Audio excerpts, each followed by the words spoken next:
Hello everyone, good evening and welcome to my YouTube channel special education CTET Bihar में आपका बहुत बहुत स्वागत है। तो फ्रेंड्स, कैसा है आप सब? आई होप कि आप बहुत अच्छे होंगे। तो फ्रेंड्स, आज मैं ईवीएस का मैराथन की जो क्लास है, आज मैं मैराथन क्लास करवा रहा हूँ, जिसमें कि संपूर्ण एनसीईआरटी से सारा नोट्स दिया जाएगा।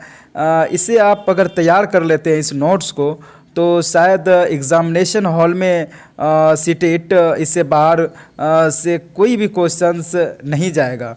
तो आप इसे अच्छे से तैयार कर लें।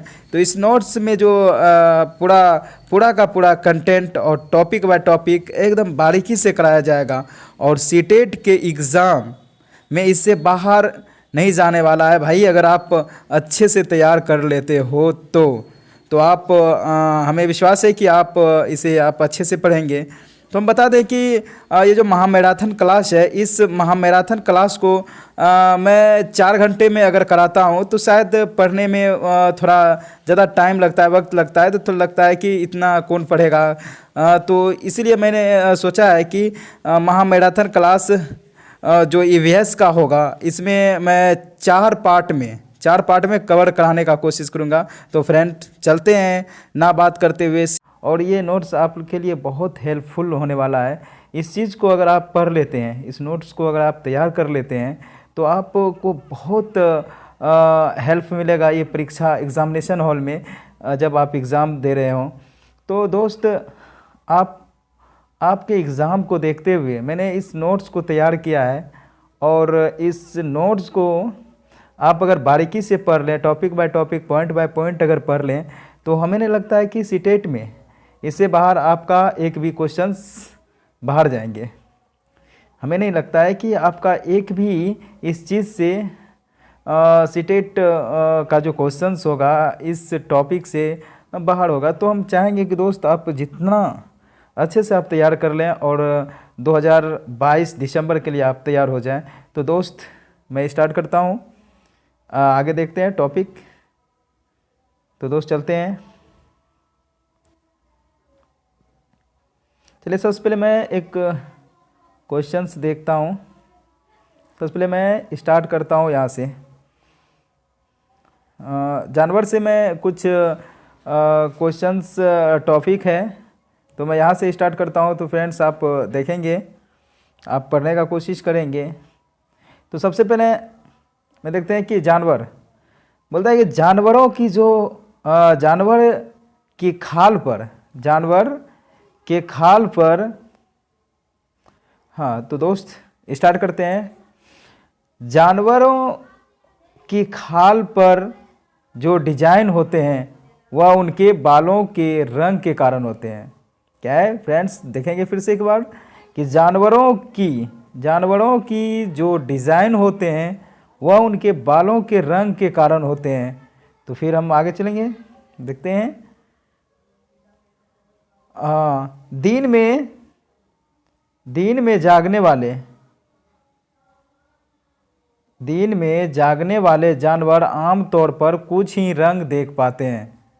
क्या बोलता है कि दिन में जो होते हैं ना, कुछ जानवर हैं जो कि आमतौर पर कुछ ही रंग को देख पाते हैं। रात में जागने वाले जानवर हर चीज़ को सफ़ेद और काली ही देख सकते हैं। कुछ जानवर ऐसे हैं कि जो कि रात में जागते हैं जानवर, वो क्या देखते हैं ना कि रात में अंधेरे के कारण उसे कौन सा कलर दिखाई देता है? सफ़ेद और काली रंग ही देख पाते हैं वो। आगे देखेंगे, बहुत से जानवर किसी खास मौसम में लंबी गहरी नींद में चले जाते हैं, जैसे छिपकली। कुछ ऐसे जानवर होते हैं जो कि खास मौसम में वो क्या करते हैं ना कि लंबी गहरी नींद में चले जाते हैं। आगे देखेंगे। हाँ, तो कुछ जानवर तूफान या भूकंप आने के कुछ समय पहले अजीब हरकतें करने लगते हैं। जंगलों में रहने वाले लोग समझ जाते हैं कि कुछ बुरा होने वाले हैं। कुछ जानवर, कहा जाता है कि कुछ जानवर जो है वो क्या करते हैं ना, तूफान या भूकंप आने के कुछ समय पहले ही अजीब हरकतें करने लगती है, अजीब हरकतें करने लगती है। जैसे जंगलों में रहने वाले लोग वो समझ जाते हैं कि कुछ आज बुरा होने वाले हैं। चलिए आगे चलते हैं।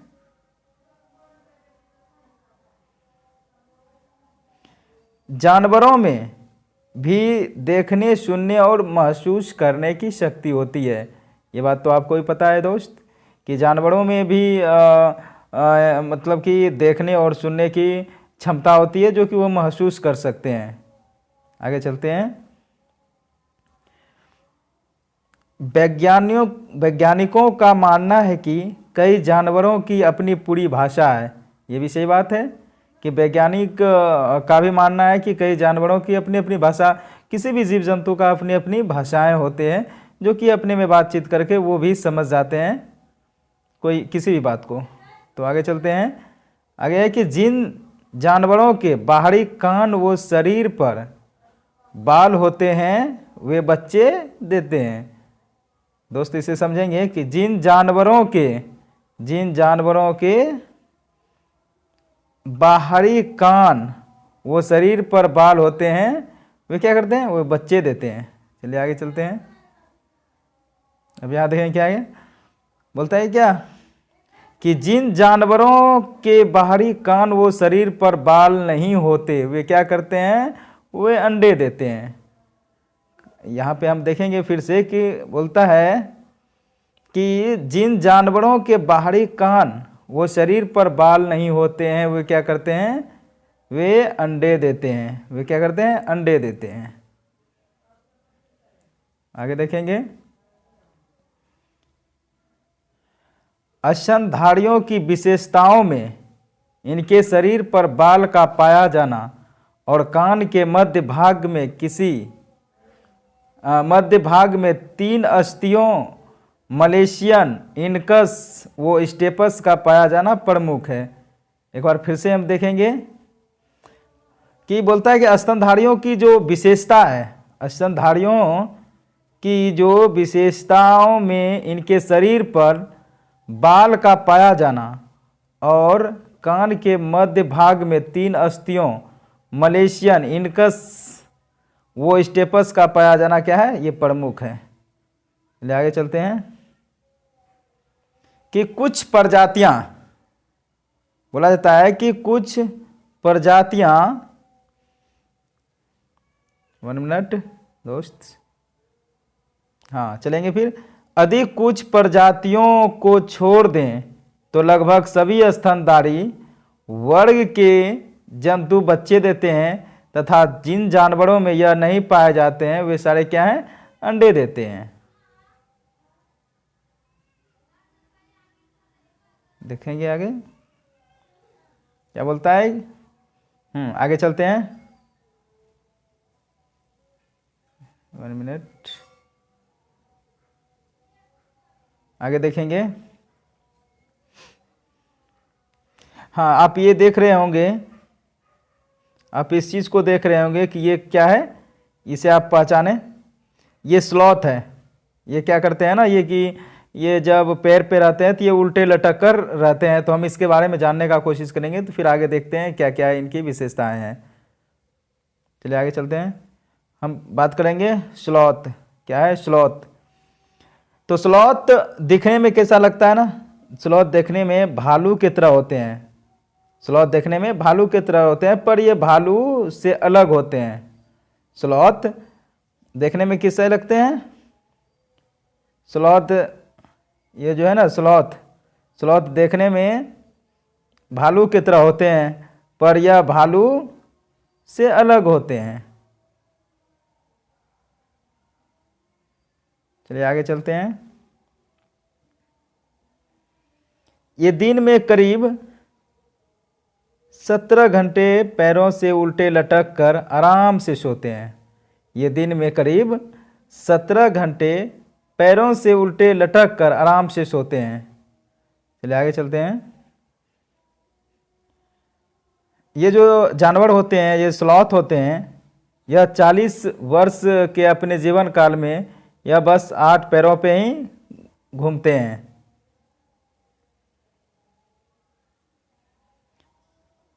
ये इतने कामचोर होते हैं कि ये सप्ताह में एक बार ही शौच के लिए क्या करते हैं ना, पैर से उतरते हैं। जिस पैर में रहते हैं उसी के पत्ते खाकर अपने क्या करते हैं ना, पेट भरते रहते हैं, अपने पेट भरते हैं। ये सप्ताह में एक बार ही शौच के लिए पैर से नीचे उतरते हैं, जिस पैर में रहते हैं उसी के पत्ते खाकर अपना पेट भरते हैं। तो फ्रेंड्स, आप ये देख रहे होंगे, आप ये देख रहे होंगे, ये क्या है, बाघ है। तो आप इमेज के द्वारा आप देख सकते हैं। तो फ्रेंड्स, हम अब बात करेंगे बाघ का बात करेंगे। तो इसकी भी कुछ विशेषताएं हैं जो कि हम देखेंगे। हाँ, बाघ के बारे में जानेंगे। तो दोस्त, ये जो बाघ है, बाघ अंधेरे में हमसे 6 गुना बेहतर देख सकता है। हम इंसान से अंधेरे में बाघ कितने 6 गुना बेहतर देख सकता है। चलिए आगे चलते हैं, आगे चलेंगे। बाघ की मूछें हवा में हुए कंपन को भांप लेती है। ये जो बाघ की मूछें हैं वे हवा में हुए कंपन को भांप लेती है, जिससे उससे शिकार की सही स्थिति का पता चल जाता है और इससे वे अंधेरे में रास्ता ढूंढ लेता है। वे अंधेरे में क्या करता है, रास्ता ढूंढ लेता है। फिर से एक बार समझाने का कोशिश करेंगे कि बाघ की मूछें हवा में हुए कंपन को भांप लेती है, जिससे उसे शिकार की सही स्थिति का पता चल जाता है और इससे वे अंधेरे में रास्ता ढूंढ लेता है। चलिए आगे चलते हैं, आगे देखते हैं। बाघ अपने इलाके में मूत्र करके अपनी गंध छोड़ता है। दूसरा बाघ इस गंध को तुरंत पहचान लेता है। दूसरा बाघ क्या करता है कि तुरंत पहचान लेता है। बाघ मौके के अनुसार अपनी आवाज़ बदलता रहता है। बाघ क्या करता है ना कि मौके के अनुसार, समय के अनुसार जो है ना, वो अपनी अपनी आवाज़ क्या करता है ना, बदलते रहता है। बाघ का गुर्राना 3 किलोमीटर दूर तक सुना जा सकता है। बाघ का जो गुर्राना है, जब वो आवाज़ करता है, गुर्राता है, दहाड़ता है, तो उसका आवाज़ कितना 3 किलोमीटर तक दूर तक आवाज़ जाता है। आगे देखते हैं।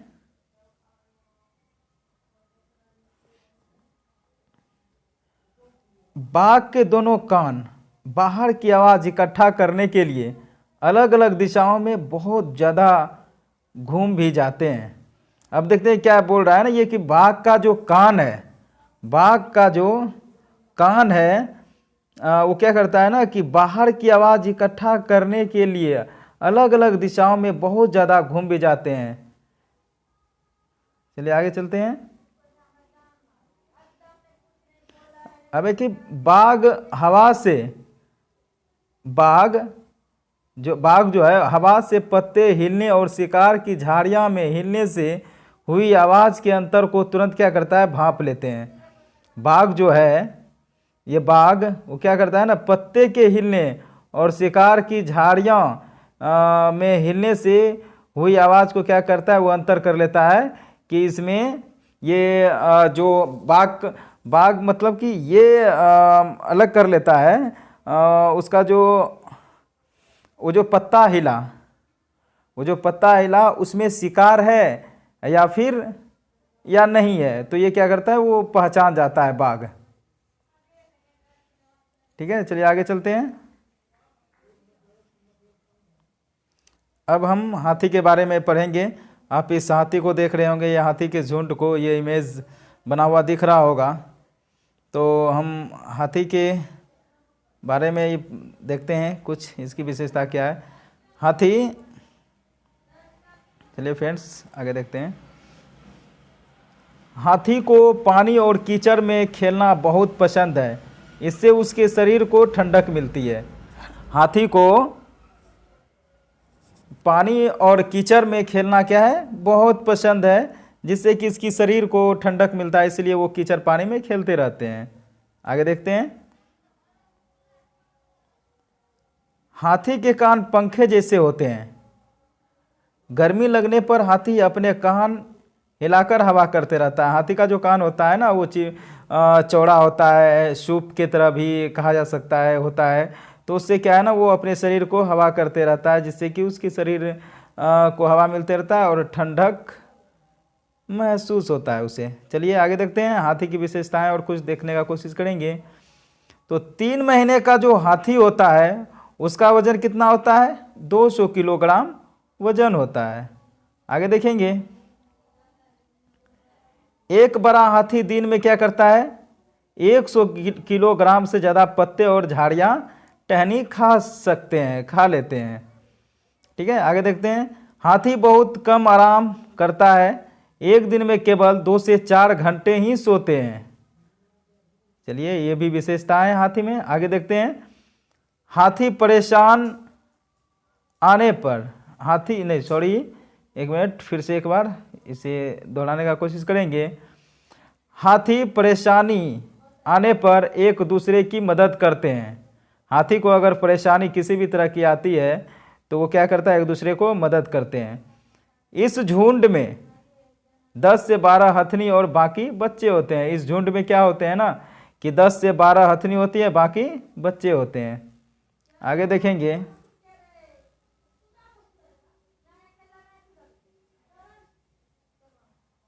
आगे देखते हैं।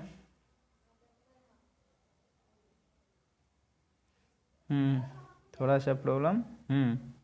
चलिए ठीक है। हाँ, झुंड की सबसे बुजुर्ग हथनी ही पूरे झुंड की नेता होती है। वो जो झुंड में जो बुजुर्ग हथनी होती है उसका नेतृत्व कौन करती है? वो बुजुर्ग हथनी करती है। ठीक है, जो उसे झुंड का नेता भी माना जाता है। इस झुंड में 10 से 12 हथनी और बाकी बच्चे होते हैं। हाथी का जो झुंड होता है उसमें क्या है ना कि 10 से 12 हथनी होती है, बाकी उसके बच्चे होते हैं। अब आगे देखेंगे, आगे देखने का कोशिश करेंगे। 14 से 15 साल तक हाथी इस झुंड में रहता है, फिर वह झुंड छोड़कर चला जाता है। इसमें जो है ना, इसमें एक विशेषता है हाथी का कि 14 से 15 साल तक ही हाथी इस झुंड में रहता है, फिर वह झुंड को छोड़कर चला जाता है। चलिए अब हम बात करेंगे लंगूर का। आप ये इस साइड में आप देख सकते हैं, ये लंगूर है। लंगूर की क्या विशेषता है इसे हम जानने का कोशिश करेंगे। तो हम लंगूर के बारे में पढ़ेंगे। ठीक है, चलिए आगे देखते हैं। जंगल में ऊंचे पेड़ पर बैठा लंगूर अपने पास आती मुसीबत को देखकर एक खास आवाज़ निकालकर अपने साथियों को संदेश देता है और उसे चौकन्ना करता है। इसकी जो विशेषता, एक बहुत बड़ी विशेषता है कि जंगल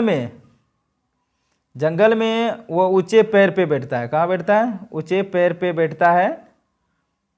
और उसके पास अगर कोई मुसीबत आती है, कोई भी मुसीबत आती है तो वो क्या करता है? एक खास तरह का आवाज़ निकाल कर अपने साथियों को सतर्क कर देता है कि कुछ घटना घटित होने वाली है। तो उससे क्या है ना, जंगल में जितने भी लंगूर है वो सतर्क हो जाते हैं। चलिए आगे देखते हैं।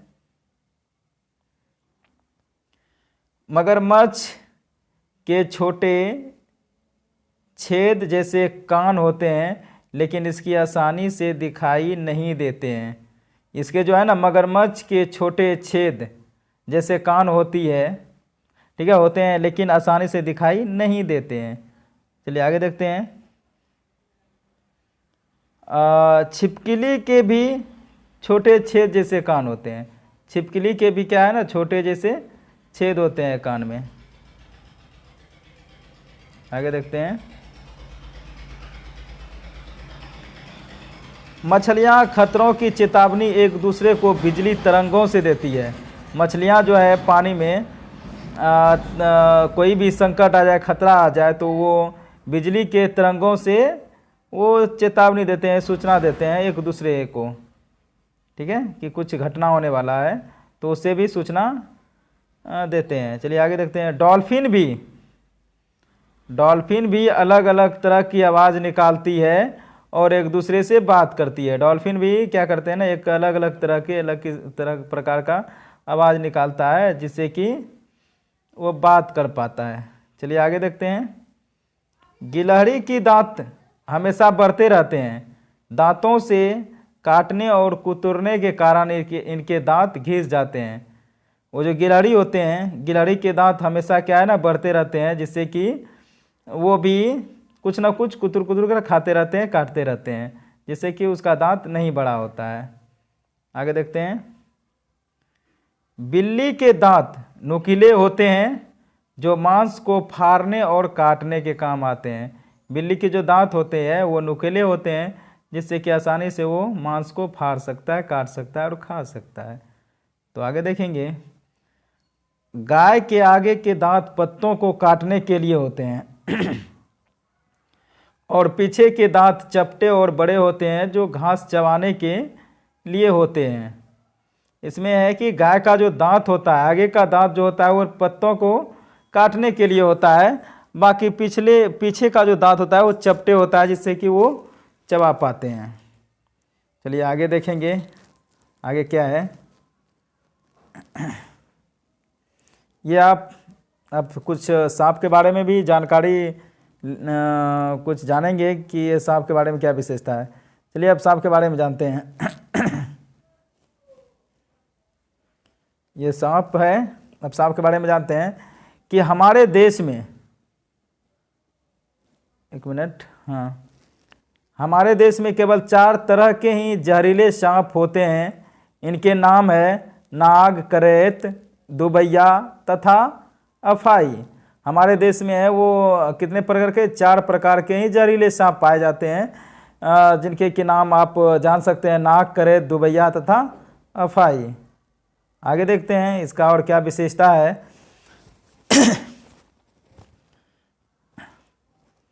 अगर सांप किसी को काटता है तो उसके 2 खोखले जहर वाले दांत से उस व्यक्ति के शरीर में जहर चला जाता है।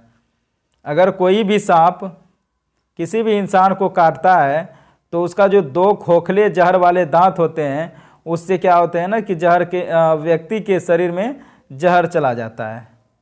आगे देखते हैं। इस जहर से बचने के लिए उस व्यक्ति को सीरम नाम की दवाई दी जाती है जो सांप के ही जहर से बनाई जाती है। जिस व्यक्ति को सांप अगर काट लेता है तो उसको ना सीरम नाम की दवाई दी जाती है जो कि सांप के जहर से ही बनाई जाती है। आगे देखेंगे। सांप के दांत नुकीले होते हैं लेकिन वह अपने शिकार को चबाकर नहीं खाता बल्कि पूरा निगल जाता है। सांप का जो दांत होता है वो क्या होता है ना, नुकीले होता है, लेकिन फिर भी वो क्या करता है, शिकारी को चबा कर नहीं बल्कि निगल कर खाता है। चलिए आगे देखते हैं। सांप के बाहरी कान नहीं होते, वह जमीन पर हुए कंपन को सुन पाता है और वह अनुभव कर पाता है कि मतलब कि हम किस ओर जा रहे हैं, कहाँ है, नहीं है। तो बाहरी धुन को क्या करता है ना, वो कंपन के द्वारा ही सुन सकते हैं, उसके बाहरी कान नहीं होते हैं। हाँ आगे देखेंगे। सपेरों को कलबेलिया भी कहते हैं। कलबेलिया नाच में सांप जैसी मुद्राएं होती है। वो सांप, ये भी एक क्वेश्चन आता है सीटेट में कि सपेड़िया को किस नाम से जाना जाता है, सांप जो पालता है उसे किस नाम से जाना जाता है। तो कलबेलिया जाति जो होता है, प्रजाति, वो जो है ना सांप को पालते हैं। और ये भी क्वेश्चन आते हैं कि सांप का जो उसे ना वो नाच वगैरह, सपेड़िया खेल वगैरह दिखाने का काम करते हैं, उसे क्या कहते हैं, कलबेलिया जाति का वो लोग रहते हैं। तो आपने ये चीज़ पढ़ा। चलिए अब हम बातें करते हैं कुत्ता के बारे में। ये कुत्ता है, कुत्ता का इमेज आप देख रहे होंगे और कुत्ते के बारे में हम कुछ चर्चाएं करेंगे। एक आध क्वेश्चंस जो सीटेट में आता है ना, वो कुछ कुत्ते पे भी ये क्वेश्चंस आते हैं सीटेट में। तो अगर topic by topic, point by point आप पढ़ेंगे तो ज़रूर आप सॉल्व कर पाएंगे। तो चलिए कोई बात नहीं, आप ज़रूर पढ़ेंगे, हमें पता है। तो चलिए, कुत्तों की गलियों में अपनी जगह जगह बटी हुई होती है। एक कुत्ता दूसरे कुत्ते के मलमूत्र की गंध से जान लेता है कि उसके इलाके में बाहर का कुत्ता आया था। कुत्ता तो वफादार होता ही है, साथ ही साथ चालाक भी होता है। तो इस क्वेश्चन ये टॉपिक देखेंगे तो इसमें क्या कह रहा है कि कुत्ता जो है, कुत्तों की गलियों में अपनी अपनी क्या होती है, जगह बटी हुई होती है। एक कुत्ता दूसरे कुत्ते के मलमूत्र की गंध से जान लेता है कि हमारे इलाके में, इस इलाके में कौन आया था, बाहर का कुत्ता आया था। चलिए अब बात करते हैं केचुए के बारे में। आप इस केचुए को देख सकते हैं, यहाँ पे ये इमेज बना हुआ है। और चलिए केचुए के बारे में कुछ जानते हैं। हाँ, केचुए जमीन में छेद बनाकर मिट्टी को मुलायम कर देता है। जमीन को इन छेदों से हवा और पानी मिल जाता है। तो केचुए जो है क्या करता है ना, जमीन में छेद बना देता है जिससे कि जमीन के अंदर हवा, ऑक्सीजन के रूप में जो जमीन के अंदर पानी, हवा, बारिश का जो पानी है वो आसानी से जमीन के अंदर जाए और अच्छे से किसान को क्या है ना कि फसल, लहलाता हुआ फसल मिले। ये केचुआ ऐसे करते हैं, जिससे कि किसान का मित्र भी केचुए को कहा जाता है। हम बात करेंगे अब ये केचुए मृत पत्ती और पौधों को खाते हैं और इनके मल से ज़मीन उपजाऊ बनती है। केचुए जो है ना, मृत पत्ती को, जो मरा हुआ पत्ता होता है, और पौधे को खाते हैं और उसके जो मल से हैं, अवशिष्ट पदार्थ हैं जो निकलते हैं, वो क्या होता है ना, वो उपजाऊ बनाती है ज़मीन को। चलिए हम आगे देखेंगे। केचुए को किसानों का मित्र माना जाता है। केचुए को किसानों का मित्र माना जाता है। चलिए अब चींटी के बारे में कुछ अध्ययन करते हैं। यहाँ पे आप चींटी देख रहे होंगे। चलिए हम चींटी के बारे में देखते हैं। हाँ, चींटी है यहाँ।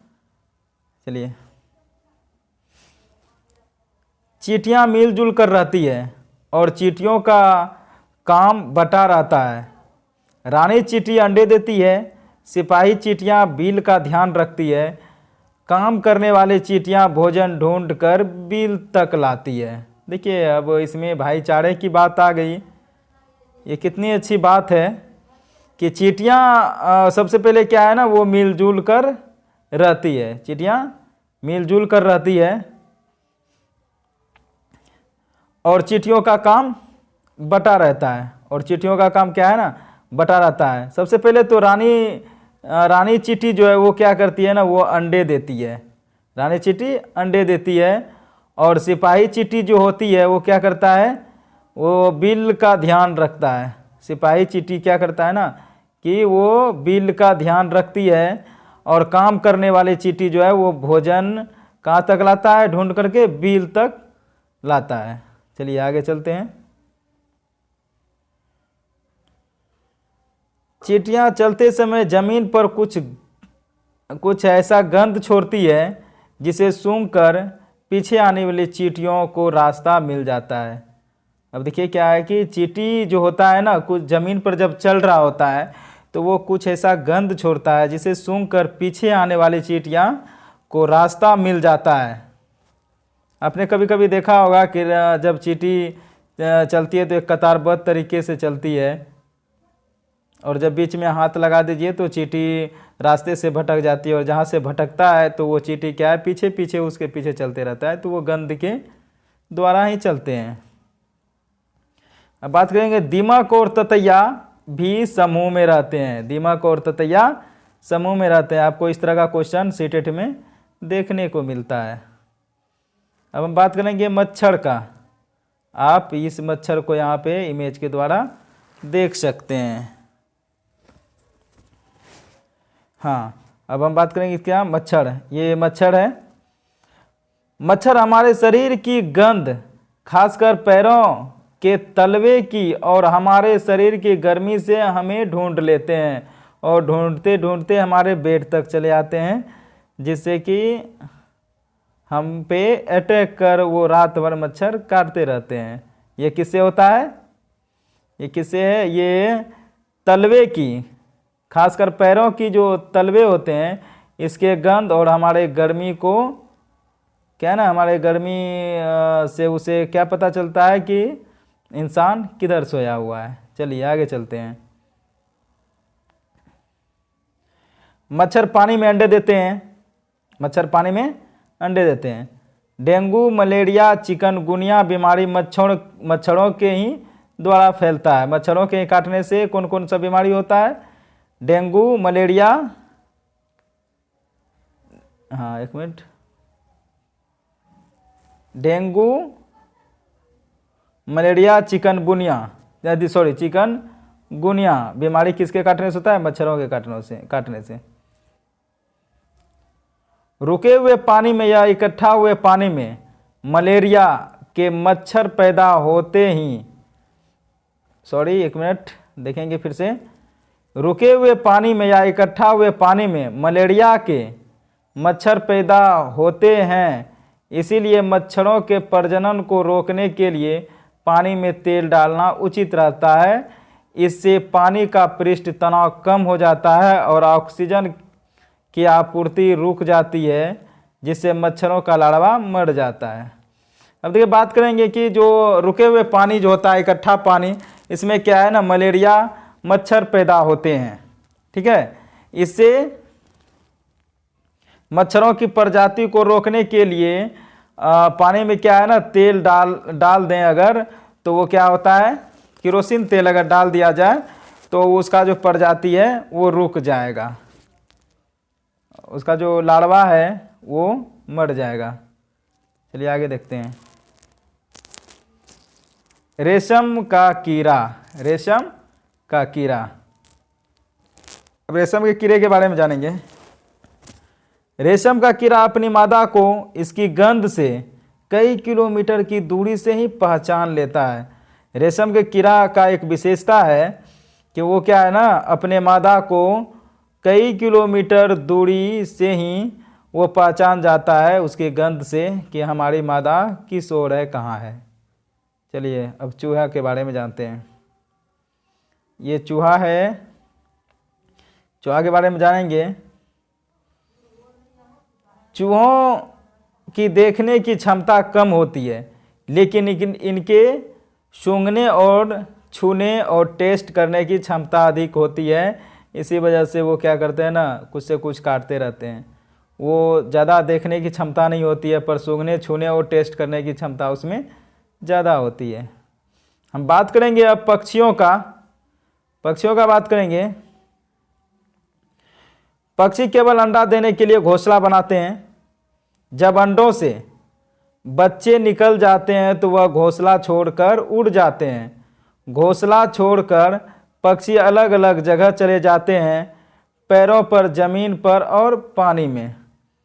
चलिए बहुत अच्छा ये मतलब कि टॉपिक है। इससे बहुत सारा क्वेश्चंस देखने को मिलेगा आपको सीटेट एग्जाम में। चलिए बात करते हैं। पक्षी जो होता है सबसे पहले वो क्या करता है, जो घोंसला जो बनाता है वो क्या करता है, अंडा देने के लिए सिर्फ क्या करते हैं, घोंसला बनाते हैं। सिर्फ अंडा देने के लिए घोंसला बनाते हैं। जब अंडों से बच्चे निकल जाते हैं तो वो क्या करता है, घोंसला छोड़कर उड़ जाते हैं। घोंसला छोड़कर उड़ जाते हैं। हाँ, तो पक्षी अलग अलग जगह चले जाते हैं। कोई जमीन पर, कोई पैर पर, कोई जमीन पर, कोई पानी में। चलिए आगे देखते हैं। अधिकतर पक्षी की आंखें उनके सिर के दोनों तरफ होते हैं। अधिकतर पक्षियों का जो आंख होता है वो सिर के दोनों साइड होता है। पक्षी एक ही समय में दो अलग अलग चीज़ों को एक साथ देख लेते हैं, यानी उन पर नज़र डाल लेते हैं। जब अलग अलग चीज़ों पर केंद्रित करते हैं तो उनका देखने का दायरा बढ़ता है, और जब यह बिल्कुल सामने देखते हैं तो इनकी दोनों आँखें एक ही चीज़ पर होती है। बात करेंगे कि पक्षी एक ही समय में दो अलग अलग चीज़ों को एक साथ देख लेते हैं, यानी उन पर नज़र डाल लेते हैं जब अलग अलग चीज़ों पर केंद्रित करते हैं तो उनका देखने का जो दायरा है वो बढ़ जाता है, और जब ये बिल्कुल सामने देखते हैं तो इनकी आंखें जो है क्या, दोनों आंखें एक ही चीज़ पर होते हैं।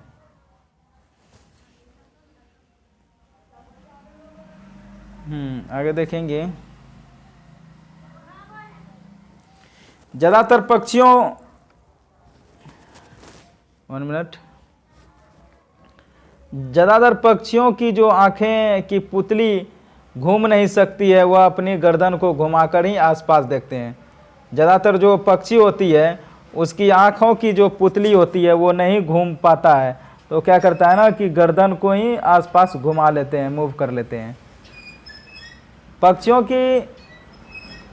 के पंख उन्हें उड़ने में मदद करते हैं और उन्हें गर्माहट भी देते हैं। उनके नए पंख आते रहते हैं और पुराने झड़ते रहते हैं। अब ये जो है, ये क्या है ना कि पक्षी का जो पंख होता है वो सिर्फ क्या है, उड़ने में ही नहीं बाकी उसे गर्माहट भी देते हैं, ठीक है। और समय समय पर उसका पंख झड़ते रहता है और नया नया पंख आते रहता है। चलिए आगे देखते हैं। कुछ पक्षी अलग अलग खतरों के लिए अलग अलग आवाज़ें निकालते हैं, जैसे उड़कर आने वाले दुश्मन के लिए एक तरह की आवाज़ और ज़मीन पर चलकर आने वाले के लिए दूसरी तरह की आवाज़ वो निकालते हैं, ठीक है। आगे चलते हैं। पक्षियों के कान दिखते नहीं हैं, लेकिन इनके सिर के दोनों तरफ छोटे छोटे छेद होते हैं जो पंखों से ढके रहते हैं। पक्षी इनकी मदद से सुनता है। चलिए आगे। अब हम बात करेंगे बसंत गौरी का। आप इसमें देख रहे होंगे बसंत गौरी का ये इमेज है, और हम बसंत गौरी के बारे में बात करेंगे। बसंत गौरी, बसंत गौरी यह गर्मियों में टुक टुक करती रहती है। पैर के तने में गहरा छेद बनाकर उसमें अंडे देते हैं। इसका जो घोंसला होता है बसंत गौरी का, वो गर्मी में सबसे पहले बसंत गौरी या गर्मियों में टुक टुक करते रहती है। पैर के तने में गहरा छेद बनाकर उसमें अंडे देती है, मतलब वो उसी में घोंसला बनाते हैं। चलिए आगे चलते हैं। अब बात करेंगे शक्कर खोड़ा का। आप यहाँ देख रहे होंगे शक्कर खोड़ा का ये घोंसला है। शक्कर खोड़ा का अगर हम बात करेंगे तो चलिए देखते हैं ये शक्कर खोड़ा। शक्कर खोड़ा किसी छोटे पेड़ या झाड़ी की डाली पर अपना लटकता हुआ घोंसला बनाती है। शक्कर खोड़ा जो है किसी डाली पर लटकता हुआ अपना वो घोंसला बनाती है। इसका घोंसला बाल, मकड़ी की जाले, पतली टहनियाँ, बारीकी घास, सूखे पत्ते, रुई, पेड़ की छाल, टुकड़े और कपड़ों के चित्रों से बना होता है। शक्कर खोड़ा का जो घोंसला होता है, यह घोंसला किस चीज़ का बना होता है? इसका जो घोंसला होता है, इसके घोंसले में इसका घोंसला बाल, मकड़ी की जाले, पतली टहनियाँ, बारीक घास, सूखे पत्ते, रुई, पेड़, छाल, टुकड़े और कपड़ों के चित्रे से बना होता है।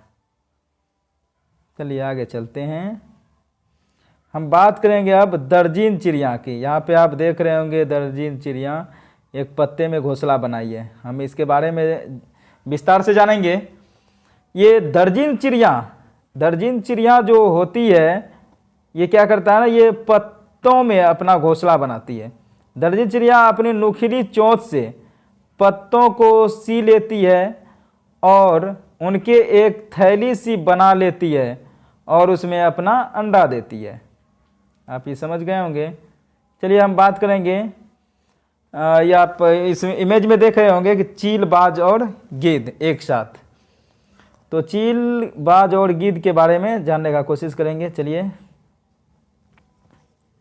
चील, बाज और गिद्ध हमसे 4 गुना अधिक दूर तक देख पाते हैं। चील, बाज, गिद्ध और चीलबाज और गिद्ध हमसे कितना गुना, 4 गुना अधिक दूर तक देख पाते हैं। चलिए आगे देखते हैं। चील की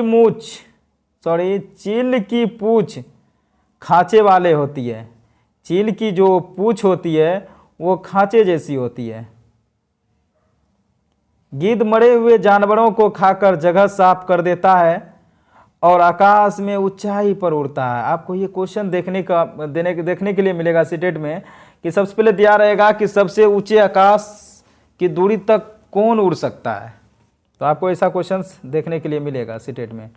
चलिए अब नरविवर पक्षी के बारे में हम बात करेंगे। ये नरविवर पक्षी आप इधर देख रहे होंगे, और नरविवर पक्षी जो है उसके बारे में रुकिए, हम 1 मिनट चर्चा करते हैं। 1 सेकेंड। चलिए नरविवर के बारे में हम चर्चा करते हैं। नरविवर पक्षी जो होते हैं अपने अपने घोंसले बनाते हैं। मादा विवर उन सभी घोंसलों को देखती है, फिर उनमें से जो घोंसला सबसे अच्छा यानी सबसे ज़्यादा पसंद आता है उसमें वो अंडे देती है। अब देखिए यहाँ पे कितना मुश्किल भरी बातें हैं कि सबसे पहले तो नरविवर जो होता है वो बेचारे क्या करते हैं, नरविवर जो पक्षी होते हैं वो क्या करते हैं ना कि अपने अपने घोंसले बनाते हैं। जितने भी नरविवर है पक्षी है वो क्या करेंगे, अपने अपने घोंसले बनाते हैं, और मादा विवर उन सभी घोंसलों को देखती है। मादा विवर उन सभी घोंसलों को देखती है, फिर उनमें से क्या करेगा, घोंसला उसको जो अच्छा लगेगा, जो पसंद आएगा वह उसी में अंडे देगी। अगर वरना उसे पसंद नहीं आया तो बोल देगा कि हमें पसंद नहीं है, कोई और घोंसला बनाओ। ऐसी बात होती है नरविवर पक्षी में। चलिए अब बात करेंगे हम फाख्ता का।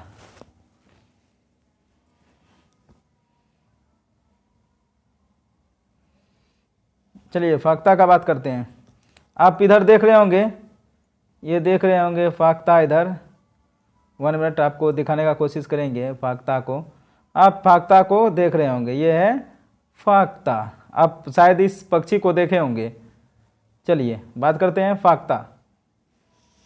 ये है फाख्ता। फाख्ता कैक्टस, फाख्ता जो है कैक्टस कांटों के बीच में या मेहंदी के मेड़ में अपना घोंसला बनाती है। फाख्ता जो है कैक्टस कांटों के बीच या मेहंदी के मेड़ में अपना घोंसला बनाती है। हाँ चलिए अब उल्लू की बात करते हैं। उल्लू अपनी गर्दन पीछे तक घुमा सकता है। उल्लू एक ऐसा पक्षी है जो कि अपने गर्दन को क्या करता है, पीछे की तरफ घुमा सकती है या सकता है। ठीक है। अब बात करेंगे मैना का। मैना जो है झटके से अपने गर्दन को पीछे करती है। मैना झटके से अपनी गर्दन को पीछे करती है। अब हम बात करेंगे कलचिरी चिड़िया के बारे में हम बात करेंगे। हाँ कलचिरी चिड़िया पत्थरों के बीच अपना घोंसला बनाती है। इनके घोंसले में पौधों की नाजुक टहनी, जड़ें, ऊन, बाल, रुई सब बिछा रहता है। कलचिरी चिड़िया पत्थरों के बीच अपना घोंसला क्या करता है, घोंसला बनाती है, और इनके घोंसले में पौधे, नाजुक टहनी, जड़ें, ऊन, बाल, रुई तथा रुई बिछा रहता है। चलिए आगे बात करते हैं। यह छोटे छोटे कीड़े खाती है। इनके चोंच अंदर से लाल होती है। इनके चोंच क्या होता है ना, कलचिरी चिड़िया का चोंच अंदर से लाल होते। चलिए अब हम बात करते हैं कौवा का। कौवा की हम बात करेंगे। कौवा की घोंसले में लोहे के तार और लकड़ी की टहनियाँ जैसी चीज़ें भी होती है। कौवा का जो घोंसला होता है उसमें क्या होता है, लोहे का तार होता है, लकड़ी की टहनियाँ होती है। आगे क्या है, कौवा पेड़ की ऊंची डाल पर घोंसला बनाता है। कौवा पेड़ के ऊंची डाल पर घोंसला बनाता है। कोयल अपना घोंसला नहीं बनाती, वह कौवे की घोंसले में अंडे देती है। अब यहाँ एक बात हो गई कि कोयल जो है वो अपना कभी भी घोंसला नहीं बनाता है, वो क्या करता है ना, चालाकी से कौवे के घोंसले में जाकर वो क्या करते हैं, अंडे दे देते हैं। और कौवा का अंडा और कोयल की अंडा दोनों सेम होता है, कलर में सेम होता है, साइज में सेम होता है। तो कौवा अपना ही अंडा समझकर सेव लेता है और उस अंडे को सेव कर उसे चूजा निकलता है। जब चूजा निकलता है तो कौवे को बाद में पता चलता है कि ये तो कोयल है। उसे चोंच से मारने के बाद वहाँ से उसे भगा दिया जाता है और उड़ जाता है वहाँ से कोयल। वो अपना फिर इधर उधर घूमते रहता है। चलिए आगे देखते हैं। हाँ, तो क्या बात की है कि कोयल अपना घोंसला नहीं बनाती है, वह कौवे के घोंसले में अंडे देती है। चलिए ये बात हो गई। चलिए अब बात करते हैं आगे। कौवा अपने अंडों के साथ साथ कोयल के अंडों को भी सेता है। मैंने बात कर लिया इस चीज़ को कि कौवा जो है ना अपने अंडे समझकर उस कोयल के भी अंडे को सेता है और उससे चूजा बाहर आता है। चलिए बात करते हैं गौरैया की, जो कि आजकल अब हमारे प्रदेश में ये देखने के लिए नहीं मिल रहा है। हमें लगता है कि ये इसकी प्रजाति भी ख़त्म होने की कगार पे है, इस गौरैया की। चलिए खैर कोई बात नहीं, आगे हम बात कर लेते हैं। गौरैया गौरैया अलमारी के ऊपर आईने के पीछे अपना घोंसला बनाती है। गौरैया जो है अलमारी के ऊपर आईने के पीछे अपना घोंसला बनाती है। जब ये घोंसला पहले के ज़माने में जब ये घोंसला घर में बनाती थी तो कितना सुंदर लगता था गौरैया, पर आज के दिन वो लापता हो चुका है, उसका अस्तित्व खत्म होता हुआ दिख रहा है। हमें गौरैया नज़र तक नहीं आता। तो गौरैया क्या करता है, अलमारी के ऊपर आईने के पीछे अपना घोंसला बनाती है। चलिए बात करते हैं अब हम कबूतर का भी कुछ बात करते हैं। तो हाँ, चलिए कबूतर का बात करते हैं। कबूतर पुराने मकान या खंडर में अपना घोंसला बनाते हैं। कबूतर क्या करते हैं, पुराने मकान या खंडर में अपना घोंसला बनाते हैं। चलिए हम फिलहाल बात कर लेते हैं नेफेंथिस का। अब हम नेफेंथिस का बात करेंगे। आप नेफेंथिस के बारे में अगर जान रहे होंगे, हमें यकीन है कि आपको मालूम होगा। चलिए कुछ फिर इसके बारे में जानकारी ले लेते हैं। अगर नहीं जान रहे हैं तो इसे चीज़ को जान लें।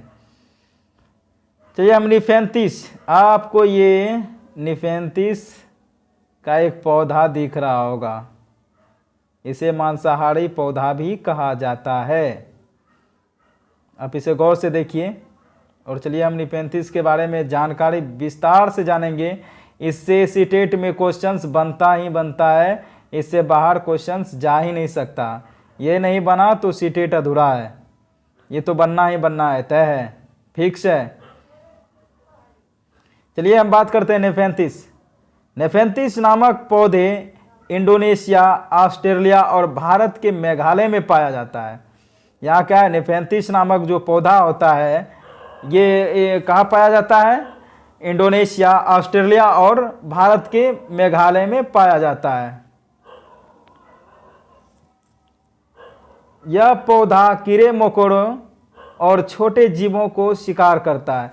यह पौधा जो है कीड़े मकोड़े का जो है ये क्या करता है, मतलब कि शिकार कर लेता है, शिकार करके वो खा जाता है।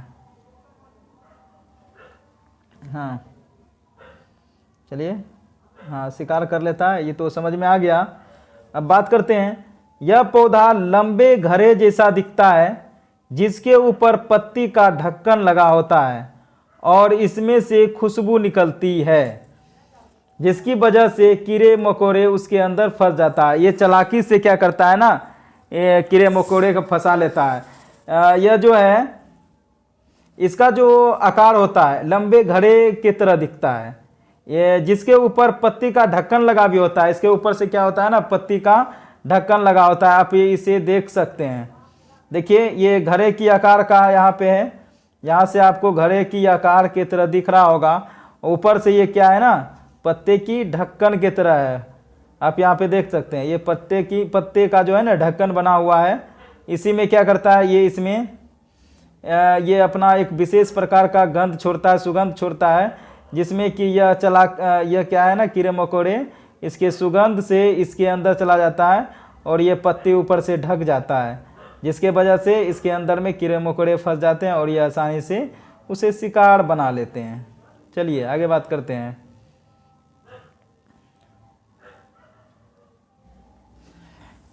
नेफेंथिस पौधे को घटपर्णी नाम से भी जाना जाता है, इसे घटपर्णी पौधा भी कहा जाता है। चलिए अब बात करते हैं बरगद का। अब आप यहाँ बरगद का पेड़ देख रहे होंगे, ये बरगद का पेड़ है और यहाँ पे हम बरगद के बारे में जानेंगे। ये बरगद के पेड़ की लटकन उसकी जड़ें होती है, ये टहनियों से निकलती है और बढ़ते बढ़ते जमीन के अंदर चला जाती है। आपने बच्चे में कभी देखा होगा बरगद के पेड़ में, आप झूला भी झूले होंगे, उसकी जो बरगद का जो पेड़ होता है उसका जो है ना डाल से जड़ निकलते रहता है। ठीक है। यह जड़ें मजबूत खंभों की तरह पेड़ को सहारा देती है। यह मजबूत क्या है ना, खंभों की तरह पेड़ को सहारा देती है। अब हम बात करेंगे रेगिस्तानी ओक। रेगिस्तानी ओक के बारे में बात करेंगे, जो कि बहुत ज़्यादा इम्पोर्टेंस है सीटेट एग्ज़ाम के लिए। चलिए बात करते हैं रेगिस्तानी ओक का। ऑस्ट्रेलिया में रेगिस्तानी ओक पेड़ पाया जाता है। यह रेगिस्तानी ओक कहाँ पाया जाता है? ऑस्ट्रेलिया में पाया जाता है, जिसकी ऊंचाई 11 से 12 फीट होती है और इसकी पत्तियां बहुत कम होती है। ये जो रेगिस्तानी ओक है यह सबसे पहले ऑस्ट्रेलिया में पाई जाती है और जिसकी ऊंचाई कितना है 10 से 12 फीट होती है और इसकी पत्तियां बहुत कम होती है। चलिए आगे देखते हैं। इसकी जो जड़ें हैं जमीन के अंदर 250 से 300 फीट तक नीचे तक, कितना है 250 से 300 फीट तक जमीन के अंदर तक कहाँ पानी, जब तक एक मिनट फिर से हम इस क्वेश्चन को दोहराने का काम, यदि इस टॉपिक को दोहराने का काम करेंगे। इसकी जड़ें जमीन के अंदर 250 से 300 फीट तक जाती है। जब तक पानी तक ना पहुंच जाए यह पानी पेड़ के तने में जमा होता रहता है। हाँ, अब अपनी भाषा में समझाने का कोशिश करेंगे इसको। इसकी जो जड़ है जमीन के अंदर 250 से 300 फीट तक नीचे है। कहाँ तक? जमीन के नीचे है। जब तक पानी तक ना पहुंच जाए तब तक इसकी जड़ एकदम चलते रहता है जमीन के अंदर। जब जमीन के अंदर चले जाता है तो इसके बाहरी जो होता है ये मतलब रेगिस्तानी ओक का जो डाल होता है, ठल्ला होता है, तो उसमें क्या है ना कि पानी भर जाता है, उसमें पानी भर जाता है। चलिए अब बात करते हैं यहाँ। जब कभी इस इलाके में पानी नहीं होता है या पानी की कमी पड़ जाती है तो वहाँ के लोग इनके तने के अंदर पतला पाइप डालकर पानी निकाल लेता है। आपको शायद समझ में आ गया होगा। चलिए अब बात करते हैं जंगल का। किसका बात करते हैं? ये जो जंगल है, हम जंगल का बात करेंगे। जंगल में क्या क्या होता है चलिए हम देखते हैं। आप यहाँ जंगल देख रहे होंगे। जंगल अधिकार कानून 2007 के अनुसार जो लोग 25 सालों से जंगलों में एक जगह रह रहे हैं तो यह कानून उन्हें अधिकार देता है कि वह इस जगह पर जो चाहे वह उगा सकते हैं, उन्हें हटाया नहीं जाएगा। सरकार ने एक कानून बनाया कि जंगल में जो भी लोग रह रहा है वह जंगल अधिकार कानून 2007 के अनुसार जो लोग 25 सालों से जंगल में एक जगह रह रहे हैं तो वह कानून उसे अधिकार देता है कि उस जगह पर वह क्या करेगा कि कुछ उगा सकता है, अपना अनाज उगा सकता है, खेती कर सकता है। ठीक है, और उसे वहाँ से नहीं हटाया जा सकता। चलिए आगे बात करते हैं। जंगल का संरक्षण वहाँ की ग्राम सभा करती है। जंगल का जो संरक्षण है वहाँ की कौन करता है? ग्राम सभा करती है। चलिए आगे देखते हैं। खानों की खुदाई और बांधों के निर्माण करने से जंगल खत्म होते जा रहा है। खानों का जो खुदाई किया जा रहा है, बड़े बड़े कारखाने लगाए जा रहे हैं, बांधों का निर्माण किया जा रहा है, उससे क्या है? जंगल खत्म होते जा रहा है। चलिए आगे देखते हैं। अब हम बात करेंगे कृषि का। किसका बात करेंगे? हम कृषि का बात करेंगे। चलिए हम लास्ट टॉपिक चलेंगे अब कृषि के बारे में। आप यहाँ कृषि का ये देख रहे हैं। चलिए कृषि के बारे में जान लेते हैं। कृषि एक प्राथमिक क्रिया है। फसलों, फलों, सब्जियों, फूलों को उगाना और पशुधन पालन करने में इनमें शामिल है। इसमें शामिल है। विश्व में 50% लोग कृषि से संबंधित क्रियाओं में संलग्न है। भारत की तो 2/3 जनसंख्या अब तक कृषि पर निर्भर है। चलिए इस चीज़ को हम थोड़ा फिर से एक बार दोहराने का काम करेंगे। सबसे पहली बात की कृषि एक प्राथमिक क्रिया है। फलों, सब्जियों, चलिए फिर से हम बात करते हैं अब किस पे? कृषि पे बात करते हैं। किस पे? कृषि पे बात करते हैं। चलिए आगे चलते हैं, देखते हैं टॉपिक क्या है। कृषि एक प्राथमिक क्रिया है। फसलों, फलों, सब्जियों, फूलों को उगाना और पशुधन पालन इसमें शामिल है। विश्व में 50% लोग कृषि से संबंधित क्रियाओं में संलग्न है। भारत की 2/3 जनसंख्या अब तक कृषि पर निर्भर है। भारत के कितने जनसंख्या? 2/3 जनसंख्या अब तक कृषि पर निर्भर है। चलिए आगे देखते हैं कि जिस भूमि पर फसलें उगाई जाती है, जिस भूमि पर फसलें उगाई जाती है, कृषिगत भूमि कहलाती है। कृषिगत भूमि कहलाती है। बोलता है जिस भूमि पर फसलें उगाई जाती है उसे क्या बोलते हैं? कृषिगत भूमि कहते हैं। चलिए आगे देखते हैं। एक ही प्रकार की फसल उगाने से और कई केमिकल्स को यूज करने से जमीन बंजर होते जा रही है। ये सबसे बड़ी समस्या आने वाले समय में होगा कि सबसे पहले तो एक ही प्रकार की फसल उगाने से, हमारे भारत में हो या फिर इस दुनिया में जहाँ भी हो, एक ही प्रकार के फसल उगाने से क्या हो रहा है ना कि कई केमिकल्स को यूज करने से ज़मीन क्या हो रहा है? बंजर होते जा रहा है। बात करेंगे एग्रीकल्चर, कृषि मृदा की जुताई, फसलों को उगाना और पशुपालन का विज्ञान एवं कला है। इसे खेती भी कहते हैं। इसे क्या कहते हैं? खेती भी कहते हैं। चलिए अब देखते हैं कि सेरीकल्चर। सेरीकल्चर क्या है? ये रेशम उत्पादन है। रेशम की कीटों का वाणिज्यिक पालन यह कृषक की आय में पूरक हो सकता है। कृषक की आय में पूरक हो सकता है। अब देखेंगे फिशिकल्चर। फिशिकल्चर क्या है? मत्स्य पालन विशेष रूप से निर्मित तालाबों और पोखरों में क्या करते हैं? मत्स्य पालन करते हैं। चलिए आगे देखते हैं। विटीकल्चर, ये क्या है? द्राक्षा कृषि। क्या है? द्राक्षा कृषि यानी क्या है? अंगूर की खेती। हॉर्टिकल्चर उद्यान कृषि वाणिज्य के उपयोग के लिए सब्जियां, फूलों और फलों को उगाना। चलिए